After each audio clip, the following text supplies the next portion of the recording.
It was the last week of October. Not Halloween yet, but close enough that Lily had already laid her costume out on the floor of her room twice just to look at it. The neighbor had put up their inflatable ghost. The air had that particular cold in it, the kind that means it's serious now. Summer is done. This is real. I remember that because I was standing at the kitchen sink that morning thinking the backyard looked different. Smaller? Somehow, the trees had given up most of their leaves, and you could see straight through to the fence. Marcus had left early. I'd packed Lily's lunch, signed a permission slip I'd been meaning to sign for 3 days, and switched the laundry. I was just standing there with my hands under the hot water because my hands were cold. And I noticed something, a specific kind of tired, not the regular kind, the kind that lives behind your eyes. I dried my hands and kept going. By noon, I knew. That particular ache had moved into my shoulders, down my spine. My throat felt like I'd been breathing sawdust. I took my temperature in the bathroom with the door closed 100.4, and then I put the thermometer back in the cabinet and went to make Lily's lunch for the next day, because I always do it the night before. But I hadn't done it last night. I didn't tell anyone, not because I was being brave, not for any reason I'm proud of. I just didn't. The day had its shape already. I didn't want to be the thing that changed the shape of the day. Marcus was in a full week of year-end reviews. Lily had a science project due Thursday. My mother-in-law was coming Friday,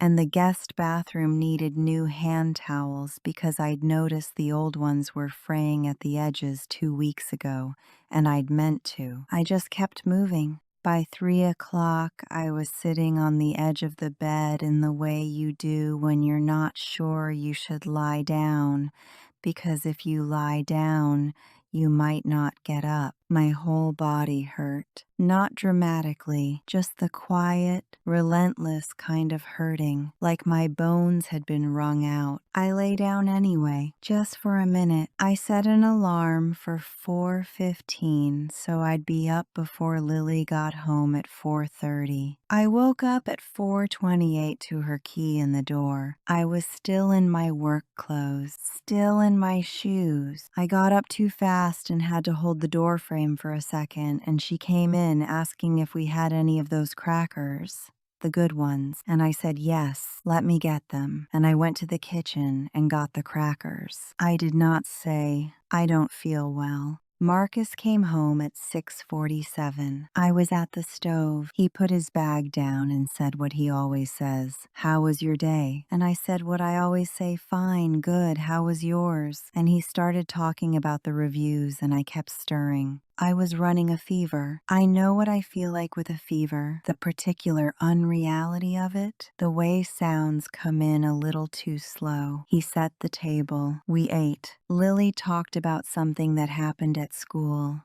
I laughed in the right places. After dinner, I stood at the sink doing dishes, and he came up behind me and said, "You're quiet tonight." And something in me thought, say it, just say it. I said, "Just tired." He said, "Yeah, it's been a week," and went to watch something in the other room. By 9, Lily was in bed and I was doing the thing I always do before I stop for the night, checking the calendar, making sure I hadn't missed anything, making the small list of what tomorrow needed. My temperature was 101.1. I made the list anyway. And then I went to the bedroom and I stood in the doorway and Marcus was there watching his show, and he looked up and he could see it, then he could actually see it on my face. And he said, "Hey, are you okay?" And I said it. I said, "I think I'm coming down with something. I'm sorry. I'm sorry." He didn't even catch it. He said, "Aw, babe." And do you need anything? And you should have said something. And he was kind. He was perfectly kind. Marcus is kind. That's not the thing. The thing is that word, sorry. I said it automatically, like a reflex, like getting sick was something I'd done to him. Like my fever was an inconvenience I needed to apologize for before he noticed it. He got me water. He got me Tylenol. He said to get some rest. And I lay in bed in the dark and I kept hearing myself say it. I'm sorry for being sick.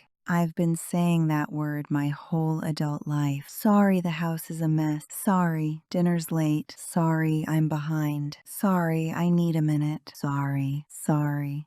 Sorry, like the baseline hum underneath everything I do. But this one was different, and I didn't know why until I was lying there in the dark with my whole body hurting, and I thought I apologized for having a body, for being in a body that got sick like bodies do. I apologized for needing something. That's what it was. Not guilt, not anxiety, just a deep, trained thing. This knowing that when I need something, I have to open with an apology first. So whoever hears the need knows I know it's an inconvenience. I know it lands on them. I know it matters less than what they had going on. I know.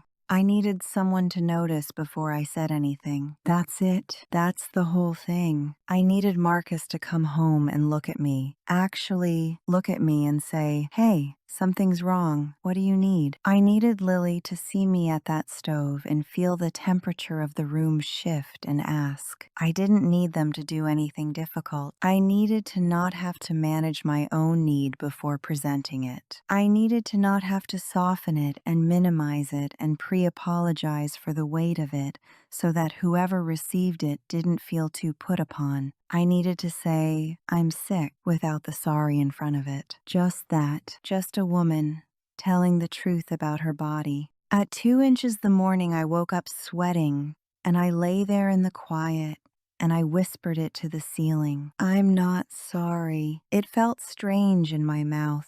Almost wrong, like a word in a language I learned very young and have been slowly forgetting ever since. I'm not sorry I got sick. I'm not sorry I needed something. I'm not sorry I had a day that was hard and didn't perform my way through it gracefully enough. Marcus was breathing slow beside me. Lily was down the hall. The house was just a house, and I lay there with my fever and my aching back and my fraying hand towels and my list for tomorrow, and I thought about all the times I have pre-apologized for needing, all the years of it, and I didn't feel angry. I just felt tired, the kind of tired that doesn't go away with sleep. If you're watching this, if you've ever stood in a kitchen running hot water over your hands knowing something was wrong and thought, not right now. The day already has its shape. If you've ever said sorry before saying I need, if you've ever made the list while running a fever, I see you, not the version of you that holds it together, the one at 2 a.m., whispering to the ceiling. That one, you don't have to apologize for needing. You never did.